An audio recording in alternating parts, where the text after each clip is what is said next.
Hey everyone, hope you're doing well. Imagine this. You've been feeling off for a long time. Not something dramatic. Just small things. A bit of fatigue. Maybe some weight loss. Nights where you wake up sweating and you don't really know why. So you do what anyone would do. You go to the doctor. They check you. Ask a few questions. Maybe run some basic tests. And they tell you, you're fine. Probably stress. Maybe just take some rest. You trust them. Because why wouldn't you? Weeks turn into months. Months turn into years. You visit different specialists. You explain your symptoms again and again. Each time, you hope someone will finally connect the dots.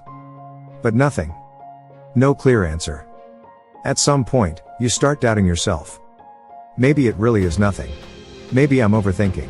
And then, one day, something changes. A new system gets involved. Not a new doctor. Not a new hospital. But an AI system. It reviews your records. Your history. Your test results. Everything. And within a short time, it flags something serious. A rare form of cancer. Something that had been there all along. Quietly. Slowly. Getting worse. Something that multiple human experts missed. Now pause for a second and really think about that. How would you feel in that moment? Relieved. Because finally, you have an answer? Angry. Because it took so long? Or maybe a little scared. Because a machine caught what humans couldn't? That emotional mix. That confusion. That's exactly where we are right now as a society. Because this isn't just a story. Situations like this are already happening. And most people don't even realize it. Now, let's step back. Because this isn't about blaming doctors. Doctors are doing their best. But the system they're working in is under pressure. Think about a typical day for a doctor. Patient after patient. One after another. Each one with their own history, their own symptoms, their own concerns. And the doctor has maybe 10 minutes. 15 if they're lucky. In that short time, they have to listen, think, analyze, and decide. That's not easy. And they're human. They get tired. They get overloaded. Sometimes they miss patterns. Especially when those patterns are subtle. Not obvious. Not textbook. And that's where things start to break down. Because medicine, at its core, is about patterns. Connecting small clues. Seeing the bigger picture. And sometimes, that bigger picture is just too complex to catch in a few minutes. Now enter AI. And let's be clear here.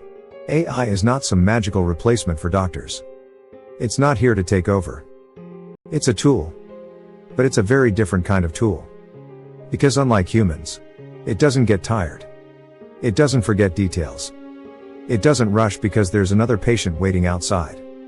Instead, it looks at massive amounts of data. Thousands. Even millions of cases. And it learns from them. Let me explain it in a simple way. Imagine you spent years looking at medical scans. Every single day. You saw what cancer looks like. What pneumonia looks like. What normal looks like. Over time, you'd become really good at spotting the difference. Now imagine doing that not for thousands of cases, but for millions. That's what AI does. It trains on huge datasets. And it starts recognizing patterns that are so small, so subtle, that most humans wouldn't notice them. And once it learns, it can apply that knowledge very quickly. Now here's where it gets real. This isn't just happening in labs anymore. It's already being used in hospitals. Right now. In some places, when a scan is taken, AI looks at it almost instantly. Before a doctor even opens the file. If it sees something urgent, like bleeding in the brain or signs of a stroke, it raises a flag. It basically says, hey, this needs attention right now. That kind of speed can save lives. In other cases, AI looks at patient symptoms and quietly suggests possibilities. Not decisions. Just suggestions. Like a second voice in the room saying, don't forget to check this. And sometimes, that second voice makes all the difference. But here's something a lot of people don't realize. AI doesn't just stay the same. It improves. Every new case. Every correction. Every outcome. Feeds back into the system. It learns. It adapts. So the AI of today is already better than the AI from a few years ago. And the version in the future will be even stronger. But, and this is important, it's not perfect. Not even close. There are real problems. For example, AI depends on the data it was trained on. If that data is limited or biased, the results can be off. If it hasn't seen enough diverse cases, it might struggle with certain patients. And sometimes, it gives an answer without clearly explaining why. That's a big issue. Because in medicine, understanding why matters just as much as the answer itself. Doctors need to trust the reasoning. They need to verify it. And if they can't, it creates uncertainty. So no, AI is not something you can blindly follow. It still needs human judgment. Now let's talk about what's really changing behind the scenes. Because this is where things get interesting. Modern systems are starting to combine different types of information. Not just one test. Not just one scan. But everything together. Your medical history. Your lab results. Your imaging. Even data from wearable devices like smartwatches. It's like putting together pieces of a puzzle. And finally seeing the full picture. That's powerful. Because a single test might not show much. But when you combine everything, patterns start to appear. There's also the question of privacy. Because let's be honest, medical data is sensitive. Very sensitive. So how do you train these powerful systems without exposing personal information? One approach is surprisingly simple. Instead of moving the data, you move the learning. The data stays in the hospital. The AI learns from it locally. And only the improvements, not the actual data, are shared.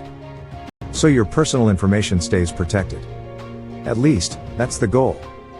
But perhaps the most human way AI is being used right now is as a second opinion. Not a replacement. A second set of eyes. Think about it like this. A doctor reviews your case. The AI reviews it too. If both agree, great. If they don't, that's where things get interesting.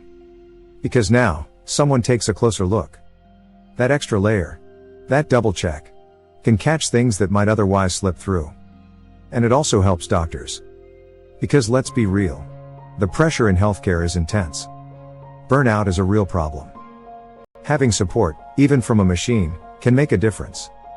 So where does all of this lead? Are we heading toward a future where robots replace doctors? No. Not in the way people imagine. A better way to think about it is this. Think about airplanes. There's autopilot. But there's still a pilot. The system helps, supports, reduces risk. But the human is still in control. That's exactly where medicine is heading. AI is support, not replacement. But things are changing. And they're changing fast. We're moving toward a world where diseases are detected earlier. Where diagnoses happen faster. Where treatments are more personalized. Things that used to take years might take weeks. And that can save lives. But at the same time, it raises some big questions. Who is responsible if something goes wrong? Can we fully trust systems we don't completely understand? How is patient data being used? And maybe the biggest question of all, who gets to decide how this technology is used? Is it hospitals? Governments? Tech companies? Or the patients themselves? Right now, there's no clear answer. So here we are. In the middle of a transition. The technology is moving forward quickly. But our understanding, our rules, our systems, are still catching up. And that creates discomfort. But maybe that's not a bad thing. Because the most important conversations usually start with discomfort. So let me ask you something. Go back to that story. You've been struggling for years. No answers. No clarity. And then an AI system finally finds the problem. Something serious. But treatable. Something that gives you a second chance. But later, you find out that the system was trained using patient data without proper consent.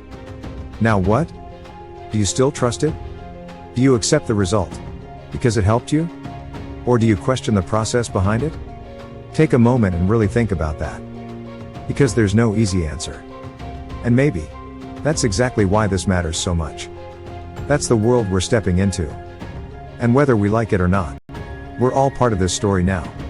If you found this video helpful, hit like and subscribe to IQ Tech Nova for more tech tips.